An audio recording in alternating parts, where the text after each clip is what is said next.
ఎప్పటి నుంచో చాలామంది ఎదురు చూస్తున్నటువంటి junior linemen competitive exam notification త్వరలోనే రాబోతుందన్న న్యూస్ మన ముందుంది. చూస్తున్నారా? మొత్తము 1711 జూనియర్ లైన్మెన్ పోస్టులు. ఏపీలో 1711 జూనియర్ లైన్మెన్ పోస్టులు సీఎం చంద్రబాబు గారు ఆమోదించారు. ఈ యొక్క నోటిఫికేషన్ త్వరలోనే రాబోతుంది. ఎంతో కాలం పట్టదు, కొన్ని రోజుల వ్యవధిలోనే పడే ఆ నోటిఫికేషన్ బయటకు వచ్చే అవకాశం ఉంది. ఇక్కడ చూసారా, తెలంగాణ జూనియర్ లైన్మెన్ ఎగ్జామ్స్ కూడా త్వరలో రాబోతున్నాయి. 2212 జాబ్స్.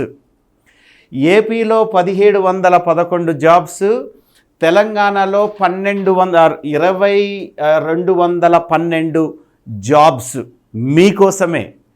ఎప్పటి నుంచో బహుశా మీరు ఎదురు చూస్తూ ఉండవచ్చు కదా. సో కాబట్టి నోటిఫికేషన్ వచ్చిన తర్వాతనే నేను ప్రిపేర్ అవుతానంటే కుదిరేది కాదు. మీరు ఇప్పటి నుంచే ప్రిపేర్ అవ్వాల్సి ఉంటుంది. మీరు బహుశా చాలామంది చదివిన దగ్గర నుంచి ఇప్పటి వరకు చాలా గ్యాప్ వచ్చి ఎక్కడో జాబ్ చేస్తున్నారు కదా. చాలామంది జాబ్ చేస్తూ ఆ యొక్క జాబ్లో జీవితంలో మునిగిపోయి ఉంటారు. కానీ మీకు ఒక సువర్ణ అవకాశం గవర్నమెంట్ ఇస్తుంది. ఎవరైతే ఐటీఐ ఎలక్ట్రికల్ చేసి ఉన్నారో వాళ్ళకి జూనియర్ లైన్మెన్ ఎగ్జామ్ రాయడానికి, లేకపోతే ఒక కాంపిటేటివ్ ఎగ్జామ్ని అటెంప్ట్ చేయడానికి ఒక మంచి అవకాశం, ఒక బంగారు అవకాశం వచ్చింది.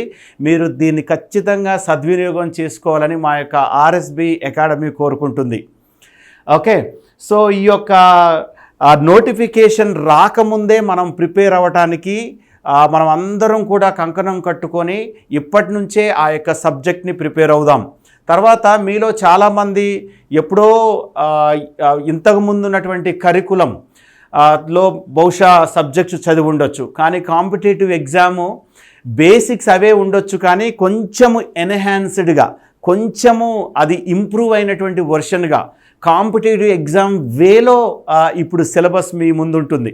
సో కాబట్టి దానికి తగ్గట్టుగా కాన్సెప్ట్ ఓరియంటెడ్గా చదివితేనే మీరు జాబ్ సంపాదించగలుగుతారు. ఓకే, సో దానికోసము అసలు ఏమేమి సిలబస్ అడుగుతున్నారు, ఎంత అడుగుతున్నారు, మనం ఎలా సిద్ధం కావాలి అనేటటువంటి విషయాలని ఇప్పుడు మనం ఇక్కడ ఈ యొక్క వీడియోలో చర్చిద్దాం. మీరందరూ కూడా చాలా జాగ్రత్తగా గమనించాలి.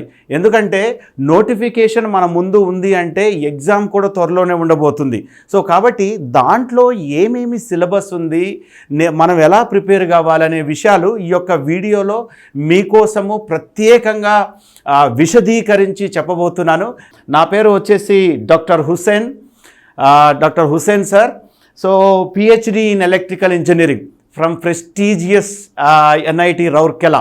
తర్వాత జూనియర్ లైన్మెన్ ఎగ్జామ్ అనేది 80% పేపర్ అంతా కూడా 80% విద్యుత్కు సంబంధించినటువంటి ప్రశ్నలే. చూడండి, 80% విద్యుత్కి సంబంధించినటువంటి ప్రశ్నలే. ఈ యొక్క ఎగ్జామ్ ఎలా ఉండబోతుంది, ఏం సిలబస్ ఉంటుంది అనేది ఇప్పుడు మీకు చూపిస్తాను. చూడండి, fundamentals of electrical engineering. Fundamentals, what is current, what is resistance, what is inductance, what is capacitance. తర్వాత KVL అంటే ఏంటి, కిర్చాఫ్స్ వోల్టేజ్ లా ఏంటి, ఓమ్స్ లా ఏంటి. ఒకవేళ మీకు ఇలా ప్రశ్న అడగవచ్చు, వాట్ ఈజ్ ఓమ్స్ లా అనగానే మీరు వెంటనే అయ్యో ఓమ్స్ లా ఎప్పుడో చదివాను సార్ అనకూడదు. ఎందుకంటే మీరు ఈ యొక్క నేను చెప్పినటువంటి ప్రతి ఒక్క వీడియోలో వింటే అన్ని కాన్సెప్ట్స్ మీకు చక్కగా అర్థమవుతాయి. వాటిని చూచి చక్కగా నేర్చుకొని గుర్తుపెట్టుకోవాల్సి ఉంటుంది.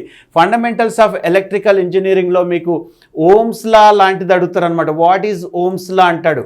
సో వాట్ ఈజ్ ఓమ్స్ లా?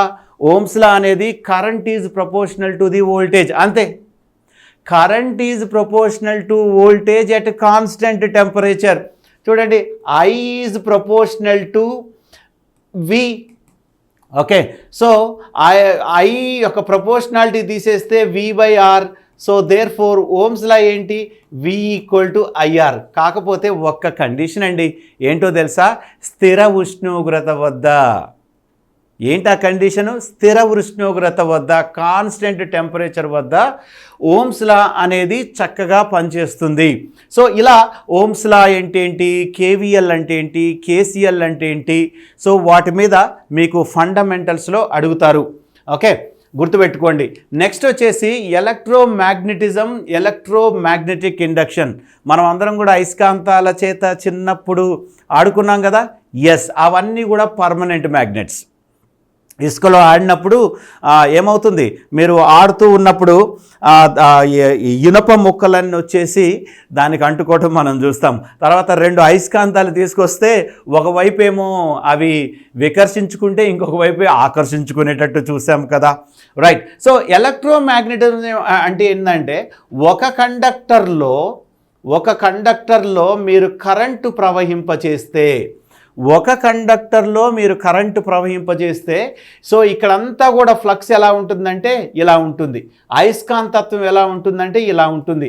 ఎందుకంటే ప్రతి కండక్టర్లో కరెంటు ప్రవహించేటప్పుడు రైట్ హ్యాండ్ థంబ్ రూల్ ప్రకారము దాని చుట్టూ కూడా అయస్కాంతత్వం అనేది, అయస్కాంత క్షేత్రం అనేది ఏర్పడుతుంది. చూడండి, ఒక ఐరన్ బార్కి నేను ఏం చేశానంటే ఒక వైర్ చుట్టాను, కరెంటు ప్రవహింపజేశాను. నేనేం చెప్పాను, ఆ యొక్క కండక్టర్ చుట్టూ కూడా అయస్కాంత క్షేత్రం ఏర్పడుతుందని చెప్పాను. సో ఇలా ఏర్పడింది. ఒకవైపు నార్త్ పోల్ ఏర్పడితే ఒకవైపు సౌత్ పోల్ ఏర్పడింది. ఈ కరెంట్ ఎక్కడి నుంచి వచ్చింది? ఇదిగో నేను కనెక్ట్ చేసినటువంటి బ్యాటరీ ద్వారా వచ్చింది. ఇక్కడ ఒక స్విచ్ పెడతాను. ఇక్కడ ఒక స్విచ్ పెట్టినప్పుడు స్విచ్ ఆన్ చేయగానే, ఎప్పుడైతే స్విచ్ ఆన్ చేశానో అప్పుడు ఏమవుతుందంటే ఇగో ఇక్కడ ఇటువైపు నార్త్ పోలు, ఇటువైపు సౌత్ పోల్ ఏర్పడుతుంది. దాన్నే ఎలక్ట్రోమాగ్నెట్ అంటారు. నువ్వు ఎలక్ట్రిసిటీ పంపించడం ద్వారా ఏర్పడినటువంటి మ్యాగ్నెట్ని ఎలక్ట్రోమాగ్నెటిజం లేకపోతే ఎలక్ట్రోమాగ్నెట్ అంటారు. అయితే ఎలక్ట్రోమాగ్నెటిక్ ఇండక్షన్ అంటే ఏంది? ఎలక్ట్రోమాగ్నెటిక్ ఇండక్షన్ అనగానే మీకు గుర్తు రావాల్సింది ఏంటంటే ఫారడే, ఫాదర్ ఆఫ్ ఎలక్ట్రికల్ ఇంజనీరింగ్కి తండ్రి ఎవరు? ఫారడే. ఆ ఫారడే యొక్క నియమము ఎన్నో మెషిన్స్కి మనం వాడతాము. Faraday's law of electromagnetic induction. ఈ యొక్క ఫారడేస్ లా ఆఫ్ ఎలక్ట్రోమాగ్నెటిక్ ఇండక్షన్లో ఏమడుగుతారో తెలుసా? So what is the principle of Faraday, లేకపోతే what is the principle behind ఆ మెషిన్ లేకపోతే జనరేటర్ అని అడుగుతారు. అప్పుడు Faraday's law of electromagnetic induction అని సింపుల్గా ఆన్సర్ చేస్తే సరిపోతుంది. సార్, ఈ యొక్క Faraday's law of electromagnetic induction అంటే ఏంటి? చూడండి, ఇది ఒక అయస్కాంతం అనుకోండి, ఇదేమో ఒక కండక్టర్ అనుకోండి. ఈ రెండింటి మధ్య రిలేటివ్ మోషన్ ఉంటే ఈ యొక్క కండక్టర్లో ఈఎంఎఫ్ అనేది ఇండ్యూస్ అయిపోతుంది. దాన్నే Faraday's law of electromagnetic induction అంటారు. సో మీకు క్వశ్చన్ ఎలా వస్తుంది? జనరేటర్లో ఈఎంఎఫ్ ఇండ్యూస్ అవ్వటానికి ఏ ప్రిన్సిపల్ వాడతారు? Simple, Faraday's law of electromagnetic induction. Okay, so ఈ యొక్క చాప్టర్లో నుంచి ఇటువంటి ప్రశ్నలు వస్తాయండి. మీరు కాన్సెప్ట్ ఓరియంటెడ్గా నేర్చుకోవాలని నేను కోరుతాను. ఓకే, తర్వాత ఎలక్ట్రోస్టాటిక్స్ అనగానే గుర్తు, స్టాటిక్ అంటే ఏంది? కదలదు మెదలదు. ఓకే, ఆ కదలని మెదలని ఏదన్నా ఉంది అంటే చూడండి, కెపాసిటర్ లేకపోతే ఒక బ్యాటరీ సెల్, నిప్పో బ్యాటరీనో పానాసోనిక్ బ్యాటరీనో, లేకపోతే గ్రూప్ ఆఫ్ సెల్స్, ఒక సెల్ తర్వాత ఇంకొక సెల్, ఒక సెల్ తర్వాత ఒక సెల్. చూడండి, ఇదేమో కెపాసిటరు, ఇదేమో సెల్, ఇదేమో బ్యాటరీ. అంతే, ఎంత సింపుల్గా ఉందో చూడండి. ఓకే, సో బ్యాటరీలో ఉన్నటువంటి ఎలక్ట్రోడ్స్ ఏంటి అంటే ఒకటేమో క్యాథోడు, ఇంకోటేమో యానోడు. పాజిటివ్ సైడ్ ఏమో క్యాథోడు, నెగటివ్ సైడ్ ఏమో యానోడు. ఇప్పుడు for example lead acid battery వాడుతున్నాం మనం కదా. లెడ్ యాసిడ్ బ్యాటరీ ఎక్కడెక్కడ వాడుతున్నాం మనము? బైక్లో వాడుతున్నాము, కార్లో కూడా వాడుతున్నాము కదా. సో అలా బ్యాటరీస్ మీద కొన్ని బ్యాటరీ ఛార్జ్ అయిన తర్వాత, ఫుల్గా ఛార్జ్ అయిన తర్వాత ఇంకా ఛార్జ్ ఎక్కిస్తూ ఉంటే ఏ ఛార్జ్ అంటారని అడుగుతారు. అప్పుడు ట్రికిల్ ఛార్జ్ అనాలి. ఏమనాలి? ఎలక్ట్రికల్ ఛార్జ్ అనాలి. తర్వాత కెపాసిటర్ యొక్క కెపాసిటెన్స్ వాల్యూ ఎంత అని అడుగుతారు. ఇటువంటి ప్రశ్నలు అడుగుతారు మిమ్మల్ని. కెపాసిటెన్స్ వాల్యూ ఎంత? Epsilon A by D. Epsilon A by D. Epsilon అనేది పర్మిటివిటీ. సో కెపాసిటెన్స్ని లేకపోతే ఎలక్ట్రిక్ ఫీల్డ్ని అనుమతించేటటువంటి పర్మిటివిటీ. ఏ అంటే ఏరియా ఆఫ్ క్రాస్ సెక్షన్. ఏది? ప్లేట్స్. ఈ ప్లేట్స్ ఉన్నాయి కదా, ప్లేట్స్ యొక్క area of cross section. D ఏంటి? డి అంటే distance between these two plates. అంతే. Capacitance is equal to epsilon A by D. ఇంకొక ప్రశ్న మీకు రావచ్చు. కెపాసిటెన్స్ ఎలా ఏర్పడుతుంది? కెపాసిటెన్స్ ఎలా ఏర్పడుతుందంటే capacitance Q is proportional to voltage. Voltage పెరిగితే ఛార్జ్ పెరుగుతుంది. ఈ యొక్క కెపాసిటర్ ఉంది కదా, దీని మీద పాజిటివ్ ఛార్జ్, దీని మీద నెగిటివ్ ఛార్జ్. ఇదే కదండి కెపాసిటరు కదా. అది ఎలా ఏర్పడింది? నేను ఇచ్చినటువంటి వోల్టేజ్ వల్ల ఏర్పడింది. ఇదేంటిది? ఛార్జ్. నేను ఇచ్చింది ఏంది? V. So Q is proportional to V. So కాబట్టి Q is proportional to V. ప్రపోర్షనాలిటీని కానీ తీసివేస్తే క్యూ ఈక్వల్ టు సి. మరి సి ఏంటండి? C is nothing but the capacitance. అవునా కదా? మీకు అర్థమవుతుందా? సో ఈ విధంగానే ప్రతి కాన్సెప్ట్ కూడా మన యొక్క ఆర్ఎస్బి యాప్లోకి వెళ్ళి మీరు సబ్స్క్రైబ్ చేసుకుంటే ఈ వీడియోస్ అన్నీ కూడా సిలబస్కి సంబంధించింది, సిలబస్ డీటెయిల్స్కి సంబంధించింది ప్రతి కాన్సెప్ట్ కూడా మీకు ఎక్స్ప్లెయిన్ చేయడం జరిగింది. ఓకే. సో ఇది ఎలక్ట్రోస్టాటిక్ సెల్స్ అండ్ బ్యాటరీస్కి సంబంధించినటువంటి సిలబస్లోని ప్రశ్నలు అడిగే విధానం. తర్వాత ఇంకొకటి ఏంటంటే ఎలక్ట్రికల్ వైరింగ్. ఇది మీకు బాగా తెలుసు. ఇంట్లో మనము వైరింగ్ అప్పుడప్పుడు చేస్తూ ఉంటాం. బల్బ్ పోతే బల్బ్ పెడతా ఉంటాం. తర్వాత మనం ఇల్లు కట్టేటప్పుడు ఏ విధంగా ఎలక్ట్రీషియన్ వచ్చేసి, లేకపోతే మనం కూడా ఎలక్ట్రికల్ పీపులే కదా, మీరందరూ కూడా చక్కగా ఐటీ ఎలక్ట్రికల్ చదువుకున్నారు. సో జేఎల్ఎం కోసం మీరు సంసిద్ధంగా ఉన్నారు. సో కాబట్టి మీకు కూడా తెలుసు ఈ విషయము. సో ఎలక్ట్రికల్ వైరింగ్లో ఎటువంటి యాక్సెసరీస్, ఎటువంటి పనిముట్లు వాడతారు, లేకపోతే దానికి టూల్స్ ఏంటి, జాయింట్స్ ఎలా చేస్తారు, వైరింగ్ సిస్టమ్ ఎలా ఉంటుంది, వైరింగ్ సర్క్యూట్స్ ఏంటి, దానికి ప్లానింగ్ ఎలా చేయాలి, ఎస్టిమేషన్ ఎలా చేయాలి, కాస్ట్ ఎట్లా ఉండాలి, తర్వాత దానికి ఐఎస్ రూల్స్ ఎలా ఉన్నాయి, లేకపోతే ఇండియన్ ఎలక్ట్రిసిటీ రూల్స్ ఎలా ఉన్నాయి, స్విచ్ బోర్డు ఎంత ఎత్తులో పెట్టాలి, బల్బు ఎంత దూరం ఏ సైడ్ పెట్టాలి, ఇవన్నీ కూడా ఈ యొక్క చాప్టర్లో మనకి కూలంకుషంగా డీటెయిల్స్ అన్నీ కూడా మీకు యాప్లో ఇవ్వబడ్డాయి. సో కాబట్టి మీరు జస్ట్ 1299 రూపాయలకే సబ్స్క్రైబ్ చేసుకున్నట్టయితే మీరు ఖచ్చితంగా ఆ వీడియోస్ కాన్సెప్ట్స్ అన్నీ కూడా మీరు నేర్చుకోవచ్చు. ఎలా సార్ వీటిలో నుంచి ఎటువంటి క్వశ్చన్స్ అడుగుతారు, ఒక సింపుల్ ఎగ్జాంపుల్ చెప్తాను మీకు. కింది వాటిలో ఏది బెస్ట్ వైరింగ్ సిస్టమ్ అని మిమ్మల్ని అడిగితే ఏం చెప్తారు? ఒకటేమో క్లీట్ వైరింగ్ సిస్టమ్ అంటాడు. ఇంకొకటేమో క్లీట్ వైరింగ్ సిస్టమ్ అంటే ఒక వైర్ తీసుకొని మధ్యలో మీరు పిన్నులను గుచ్చుకుంటూ పోయేదే క్లీట్ వైరింగ్. తర్వాత కేసింగ్ అండ్ క్యాపింగ్ వైరింగ్. ఇంకోటి ఏంటంటే కాండ్యూట్ వైరింగ్. ఈ అన్నిట్లలో కూడా బెస్ట్ కాండ్యూట్ అంటే ఏంది? గోడకి ఏమంటారు, మొత్తం ఇది రంధ్రంలాగా కొట్టేసి దాంట్లో మనం ఏం చేస్తామంటే ఈ యొక్క పైపుని పోనిస్తాం కదా. అది స్లాబ్ వేసేటప్పుడే చేస్తారు. నిజానికి చెప్పాలంటే స్లాబ్ వేసేటప్పుడే ఆ యొక్క కాండ్యూట్, లేకపోతే గోడలకి ఒక రంధ్రంలాగా ఇట్లా కొట్టుకుంటూ పోయి దాంట్లో ఇరికించేస్తారనమాట. ప్లాస్టింగ్ కూడా చేసేస్తారు. అదేనండి కాండ్యూట్ సిస్టమ్. సో ఇటువంటి ప్రశ్నలు అడుగుతారు. ఓకే. సో ఇటువంటి ప్రశ్నలు మీరు అడిగినప్పుడు ఈజీగా ఆన్సర్ చేయాలంటే మీరు కాన్సెప్ట్స్ తెలిసి ఉండాలి కదా, మీరు చక్కగా అర్థం చేసుకొని ఉండాలి కదా. అందుకోసమే ఈ యొక్క ఆర్ఎస్బి అకాడమీ మీ ముందు మంచి అవకాశాన్ని ఉంచింది నేర్చుకోవడానికి. తర్వాత ఇంకొక చాప్టర్ ఏంటంటే సిలబస్లో ఇండికేటింగ్ ఇన్స్ట్రుమెంట్స్, లేకపోతే ఇంటిగ్రేటింగ్ ఇన్స్ట్రుమెంట్స్, స్పెషల్ ఇన్స్ట్రుమెంట్స్.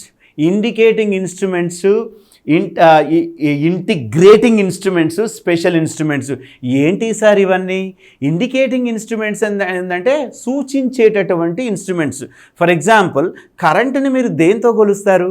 అమ్మీటర్తో కొలుస్తారు. సో అమ్మీటర్ అనేది ఇండికేటింగ్ ఇన్స్ట్రుమెంట్ కదా. తర్వాత వోల్టేజ్ని దేంతో కొలుస్తారు? వోల్ట్ మీటర్తో కొలుస్తారు. సో మరి వోల్ట్ మీటర్ ఏంటి? ఇండికేటింగ్ ఇన్స్ట్రుమెంటే. కానీ ఇంటిగ్రేటింగ్ ఇన్స్ట్రుమెంట్ ఏంటంటే అది రెండు క్వాంటిటీస్ని మిక్స్ చేస్తుంది. ఫర్ ఎగ్జాంపుల్, మీ ఇంట్లో ఎనర్జీ మీటర్ ఉంది, అవునా కదా? అంటే కరెంటు బిల్లు వచ్చేటటువంటి మీటర్ ఉంది కదా, energy metre.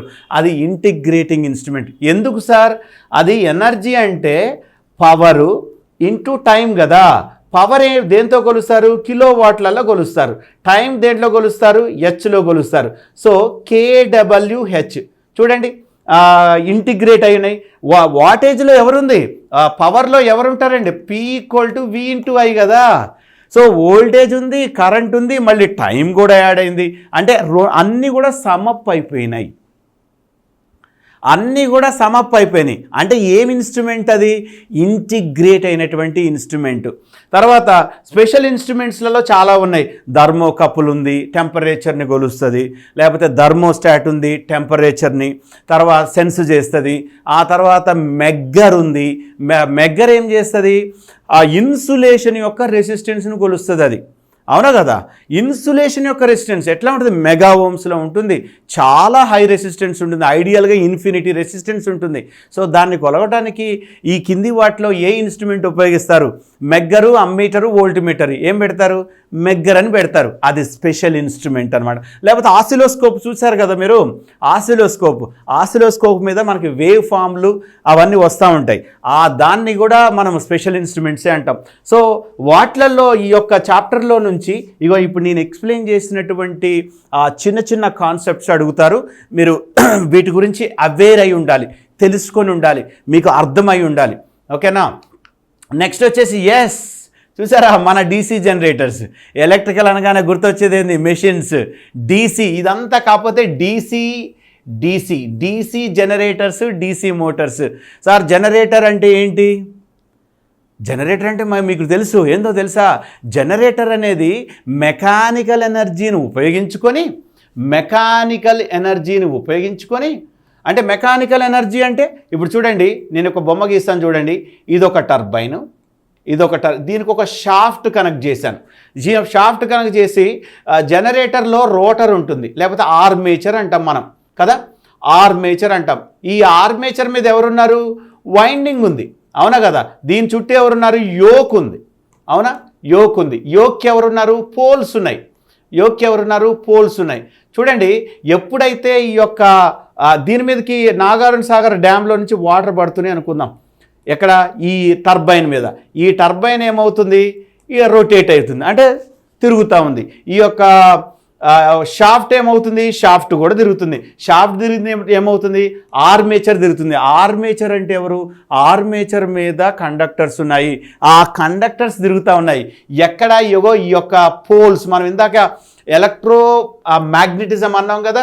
So electro magnetism వల్ల ఇక్కడ పోల్స్ ఇక్కడ నార్త్ పోలు, ఇక్కడ సౌత్ పోల్ ఏర్పడింది. సో ఈ మ్యాగ్నెట్, ఈ యొక్క కండక్టర్ రొటేషన్, నేను ఇందాక చెప్పాను కదా, there is a relative motion. అప్పుడు ఏమవుతుంది? ఈఎంఎఫ్ అనేది ఈ యొక్క కండక్టర్లో ఇండ్యూస్ అవుతుంది. అర్థమవుతుందా? ఈఎంఎఫ్ అనేది ఆ యొక్క కండక్టర్లో ఇండ్యూస్ అవుతుంది. ఇదేనండి Faraday's law of electromagnetic induction.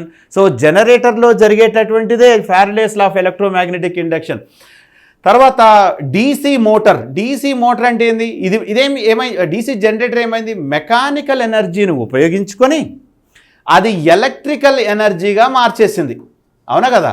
Mechanical ఎనర్జీని ఉపయోగించుకొని అది ఎలక్ట్రికల్ ఎనర్జీగా మార్చేసింది. అంటే DC generator converts from mechanical energy to electrical energy. So how good it is కదా. తర్వాత డీసీ మోటార్ ఏంటి సార్? DC motor exactly opposite to DC generator mechanical ఇన్పుట్ని తీసుకొని ఆ ఎలక్ట్రికల్ అవుట్పుట్గా ఇస్తే, డీసీ మోటార్ వచ్చేసి ఆ ఎలక్ట్రికల్ ఇన్పుట్ని తీసుకుంటుంది. అంటే నువ్వు కరెంట్ ఇస్తావు, ఎలక్ట్రికల్ ఇన్పుట్ తీసుకొని ఆ మెకానికల్ అవుట్పుట్ మనకు బయటకు వస్తుంది, అవునా కదా? చూడండి, ఈ డీసీ మోటార్ ఫర్ ఎగ్జాంపుల్ మీరు ట్రైన్లో ప్రయాణం చేశారు ఎప్పుడన్నా? ఎందుకు చేయలేదు సార్? చేసాం. లేకపోతే ఎలక్ట్రిక్ వెహికల్లో ప్రయాణం చేశారా సార్? ఈ మధ్యన ఎలక్ట్రిక్ వెహికల్ కూడా వస్తున్నాయి, వాటిలో కూడా ప్రయాణం చేసాం. మరి ఏముంది దాంట్లో? బ్రష్లెస్ డీసీ మోటరే ఉంది, అవునా కదా? సో ఈ ట్రైన్స్లో ఏముంది? డీసీ సిరీస్ మోటార్ ఉంది. ఇగో ఇప్పుడు ప్రశ్న వస్తుంది మీకు. డీసీ సిరీస్ మోటార్ ఏం చేస్తుంది? అది కరెంటుని మనం ఇస్తున్నాము సప్లై. సో సప్లై ఇస్తే అదేం చేస్తుంది అంటే కరెంట్ ఇస్తే బయటికి ట్రైన్ రన్ చేస్తుంది, అంటే మెకానికల్గా ట్రైన్ని రన్ చేస్తుంది. అర్థమవుతుందమ్మా? Very good, right. సో ఇది ఏ రూల్ ప్రకారం అది తిరుగుతుంది సార్ అంటే ఫ్లెమింగ్స్ లెఫ్ట్ హ్యాండ్ రూల్ ప్రకారము ఇది తిరుగుతుంది డీసీ మోటార్ అనేది. ఓకేనా? Fleming's left hand rule, remember that thing. Okay, so దీంట్లో క్వశ్చన్స్ ఎలా అడగొచ్చు? How much is the generated EMF in the generator అని అడుగుతారు. జనరేటర్ ఈఎంఎఫ్ ఇన్ జనరేటర్ వెంటనే మీరు ఏం చెప్పాలి? EG is equal to phi అంటే ఫ్లక్స్, అంటే మనకి మ్యాగ్నెట్ ఎలక్ట్రోమ్యాగ్నెట్ ద్వారా వచ్చినట్టు ఫ్లక్స్, జెడ్ అంటే నంబర్ ఆఫ్ కండక్టర్స్, ఎన్ అంటే స్పీడ్ బై 60 ఇంటూ తర్వాత poles by parallel paths, armature parallel paths. So ఇది ఫార్ములా అన్నమాట. సో ఈ ఫార్ములా కింద ఇచ్చేసి గజిబిజ్ చేసేస్తాడు మనల్ని. అంటే మనం బాగా గుర్తుపెట్టుకున్నాం అనుకోండి, చక్కగా దీన్ని ఆన్సర్ చేయొచ్చు అనమాట. ఓకే, సో డీసీ మోటార్లో ఏమడుగుతాడు?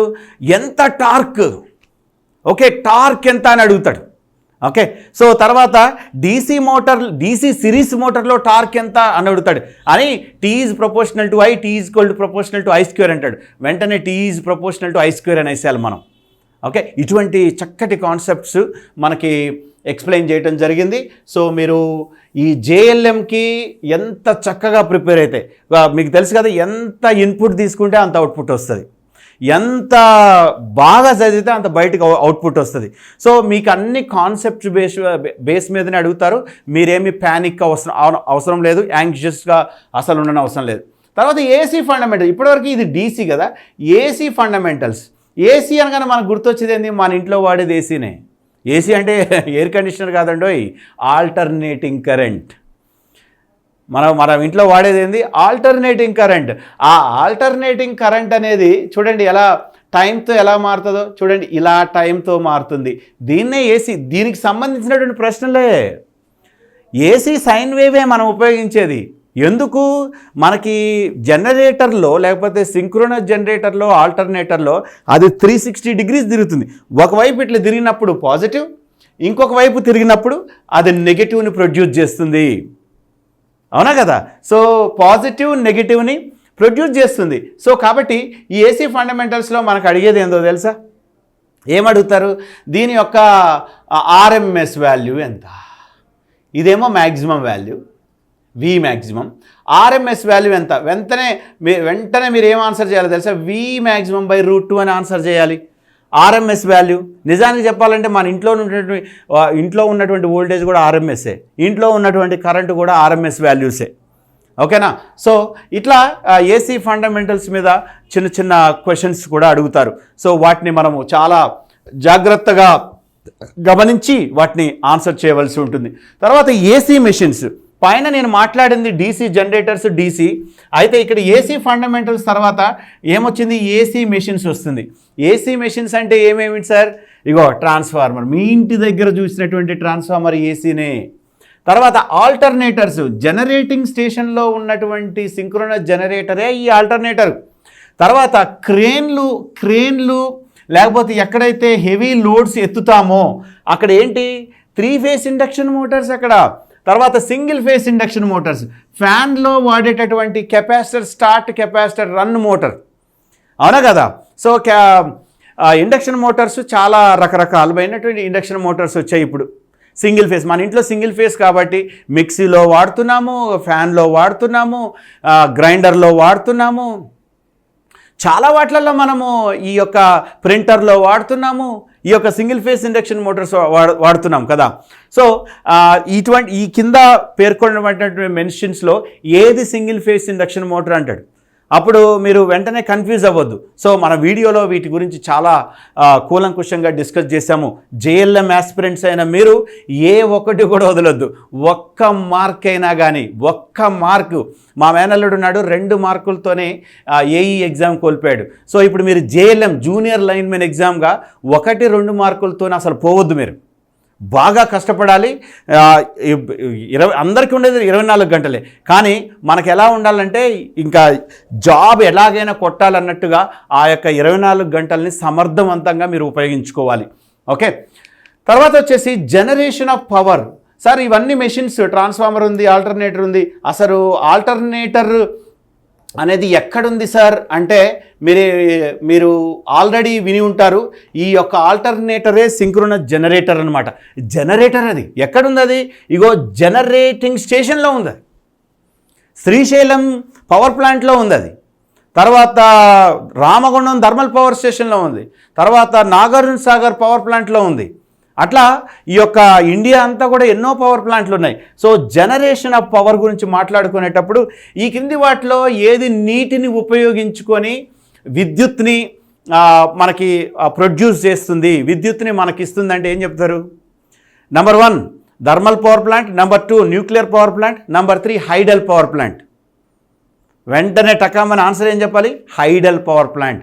నీటి యొక్క పొటెన్షియల్ ఎనర్జీని ఉపయోగించుకొని అదేం చేస్తుందంటే టర్బైన్ రన్ చేసి, షాఫ్ట్ని రన్ చేసి, ఆర్మేచర్ రన్ చేసి ఈఎంఎఫ్ని ప్రొడ్యూస్ చేస్తుంది. అంటే మెకానికల్ ఇన్పుట్ వచ్చేసి వాటర్ ద్వారా పొటెన్షియల్ ఎనర్జీని ఉపయోగించుకొని అది మనకి ఎలక్ట్రిసిటీని ప్రొడ్యూస్ చేస్తుందండి. ఇంత సింపుల్. ఎలక్ట్రికల్ ఐటీఐ ఎలక్ట్రికల్కి సంబంధించిన సిలబస్ చాలా సింపుల్. ఓకే, మీరేమి దాని గురించి అయ్యో ఇంత సిలబస్ ఉంది అంత అస్సలు ఫీల్ అవ్వాల్సిన అవసరమే లేదు. ఒకదాని తర్వాత ఒకటి కాన్సెప్ట్స్ మీరు నేర్చుకోవాలి. ఓకేనా? సో ట్రాన్స్మిషన్, ఇప్పుడు జనరేట్ అయింది పవరు. ఎట్లా? మీరు బయట టవర్స్ చూశారు కదా, ఆ టవర్స్ చూసేటప్పుడు మీరు చాలా పెద్ద పెద్ద టవర్స్ లేకపోతే అక్కడ ఏది కూడా లోడ్ అనేది ఉండదు. లోడ్ ఏం తీసుకోం మనం. ఎక్కడైతే లోడ్ ఉండదో అది ట్రాన్స్మిషనే. అంటే జనరేటింగ్ స్టేషన్లో ప్రొడ్యూస్ అయినటువంటి విద్యుత్ని ట్రాన్స్మిషన్ లైన్స్ ద్వారా మన ఇంటి దాకా తెస్తున్నాం. ఇంటి దాకా తెచ్చిన తర్వాత డిస్ట్రిబ్యూషన్ లైన్స్ వస్తాయి. చూడండి, డిస్ట్రిబ్యూషన్. మీ ఇంటికి కొంచెం పవర్, నా ఇంటికి కొంచెం పవర్, పక్క వాళ్ళ ఇంటికి కొంచెం పవర్, ఆ పక్క వాళ్ళ ఇంటికి వచ్చే పవర్. మరి ఎవరు ఇవన్నీ మనకి ప్రొడ్యూస్ చేసేది? Distribution lines.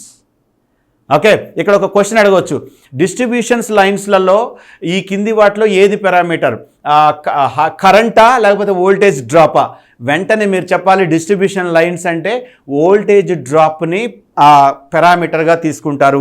వోల్టేజ్ ఎంత డ్రాప్ అయింది మీరు చూస్తూ ఉంటారు కదా. అరే వోల్టేజ్ తక్కువ వస్తుంది సార్ ఈ మధ్యన మా ఇంట్లో అంటే మీ వోల్టేజ్ మీ ఇల్లు ఎక్కడ ఉందో తెలుసా? కొంచెం ఊరి చివరన ఉండొచ్చు. ఎందుకంటే వోల్టేజ్ డ్రాప్ అవుతూ ఉంటుంది. ఇంటింటికి కొంచెం వోల్టేజ్ డ్రాప్ అయిపోతూ ఉంటుంది. సో బట్ మీరు పే చేస్తున్నారు కాబట్టి మీకు ఖచ్చితంగా 220 volts వచ్చేటట్టే చూస్తాడు మీ యొక్క ఎవరు టీఎస్ఎస్పీడిఎస్ఎల్ వాళ్ళు. మీరు ఖచ్చితంగా అంత పవర్ వచ్చేటట్టే, అంత వోల్టేజ్ వచ్చేటట్టు చూస్తారు. ఓకే, తర్వాత ఫీడర్స్ అనేవి ఒకటి ఉంటాయి. ఫీడర్స్, ఈ యొక్క ఫీడర్స్ దేని బేస్ మీద అంటే కరెంటు బేసు. ఇక్కడ కరెంటు కాన్స్టెంట్గా ఉండేటట్టు చూస్తాము ఫీడర్లో. ఓకే, సో మీలో కొంతమంది బహుశా సబ్స్టేషన్లో పనిచేస్తున్నారేమో. ఆల్రెడీ కాంట్రాక్ట్ బేసిస్ మీద మీరు లైన్మెన్గా పనిచేస్తారు. ఇవన్నీ విషయాలు మీకు అవగతమే కదా. రైట్, ఇంకా చివరి 2 సిలబస్లో చివరి 2 ఏంటో తెలుసా? ఒకటేమో ఇల్యూమినేషన్. చదువుకుంటున్నారా? ఇప్పుడు వింటున్నారా? మీరు మంచి వెలుగులో ఉండి ఉంటారు కదా. ఓకే, మంచి కాంతిలో ఉండి ఉంటారు కదా. అదేనండి ఈ ఇల్యూమినేషను. ఆ ఇల్యూమినేషన్ అనేది చూడండి, ఇల్యూమినేషన్లో అడిగే ప్రశ్నలు ఏమైనా ఉన్నాయంటే చూడండి, ఏమేమి లైట్, లేకపోతే sodium vapour light, neon vapour light, తర్వాత ఇన్కాండిసెంట్ బల్బు, తర్వాత సిఎఫ్ఎల్ బల్బ్స్, ఫ్లోరసెంట్ ట్యూబ్స్, వీటి మీదనే వాటి యొక్క ఎఫిషియన్సీ ఎంత, ఎన్ని అవర్స్ పనిచేస్తాయి, వీటి మీద ప్రశ్నలు వస్తాయండి. అంటే వాటిని మనం ఆల్రెడీ వీడియోస్లో చక్కగా వివరించాము. మీరు ఆ యొక్క వీడియోని ఖచ్చితంగా చూడండి. ఓకే, దానికోసం మా ఆర్ఎస్బిని సబ్స్క్రైబ్ చేసుకోండి. ఖచ్చితంగా మీకు మొత్తం డీటెయిల్స్ ఉంటాయి. మీరు వీడియోస్ విన్నారంటే అసలు మీ ప్రిపరేషన్ సగం అయిపోయినట్టే. మీరు కొంచెం ఎఫర్ట్ పెడితే జాబ్ మీదేనండి. ఓకే, ఇల్యూమినేషన్ తర్వాత లాస్ట్కి వచ్చేసి ఇదంతా ఒక ఎత్తు, ఎలక్ట్రికల్, ఇదంతా ఎలక్ట్రికల్కి సంబంధించింది. కానీ ఒక్క చాప్టర్ ఉంది, semiconductor devices. Semiconductor devices and their applications. Sir ఏంటి సార్ ఇది semiconductor devices and applications? ఎలక్ట్రానిక్సే. ఎలక్ట్రానిక్స్ అది. ఎలక్ట్రానిక్స్లో ఏమేమి మనకి ఎలక్ట్రానిక్స్ అనగానే గుర్తొచ్చేది ఏంది? డయోడు. ఇంకేం గుర్తొస్తుంది? Bipolar junction transistor. ఇంకేం గుర్తొస్తుంది? Field effect transistor. అంతే. ఓకే, సో ఇప్పుడు జీనార్ డయోడ్ ఉందనుకోండి. జీనార్ డయోడ్ యొక్క అప్లికేషన్స్ ఏంటి? ఇలా ప్రశ్న, జీనార్ డయోడ్ యొక్క అప్లికేషన్స్ ఏంటని అడుగుతారు. అది యాంప్లిఫైయర్గా ఉపయోగిస్తారా, స్విచ్గా ఉపయోగిస్తారా? స్విచ్గా ఉపయోగిస్తారు. మరి బైపోలార్ జంక్షన్ ట్రాన్సిస్టర్ సార్ ఎలా ఉపయోగించవచ్చు? దాన్ని స్విచ్గా ఉపయోగించవచ్చు, యాంప్లిఫైయర్గా కూడా ఉపయోగించవచ్చు. ఇన్పుట్ సిగ్నల్ కొంచెం ఇస్తే అది అవుట్పుట్ సిగ్నల్ని ఎక్కువగా మారుస్తుంది. మన స్పీకర్లలో వాడతాం కదా, ఇంకా యాంప్లిఫైయర్ సర్క్యూట్స్ అని అంటూ ఉంటాం కదా మనం. సో దాంట్లో వాడేవే బీజేటీస్ అన్నమాట. అవునా? రైట్. సో చూడండి, so semi conductor devices and their applications మీద ఇటువంటి ప్రశ్నలు ఉంటాయి. ఇదండి ఓవరాల్గా ఉన్నటువంటి సిలబస్.